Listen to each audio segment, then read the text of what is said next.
আসলে মোমেন্টাম হারা যায় না, গতবার কিন্তু সিলেটে এসেও আমরা ফার্স্ট ম্যাচটা জিতছিলাম।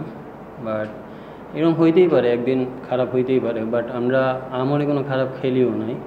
180 রান চেজেবল ছিল, বাট আমরা মিডিল অর্ডারে কিছু রান কম করে ফেলছি, এই জন্য লাস্টে স্ট্রাগল করতে হয়েছে।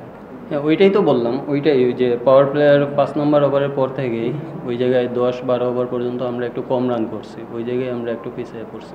না, মোমেন্টাম আমার কাছে মনে হয়েছে যে বোলিংয়ের সময় আমরা যেহেতু দুইটা লেফট আর্ম স্পিনার আছে, যে কোনো একটা লেফট আর্ম স্পিনার 10 ওভারের মধ্যে শেষ করলে হয়তো বা আমরা একটা ওভার হয়তো বা শর্ট থাকতাম না।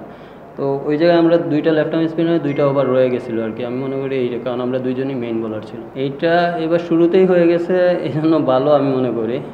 নাহলে একটা না একটা গ্যাপ তো নিতেই হতো, সব টিমেরই একটা না একটা গ্যাপ নিতেই হবে, বাট এইটা প্রফেশনালভাবেই নেওয়া উচিত আর কি, ওইটা কোনো সমস্যা না।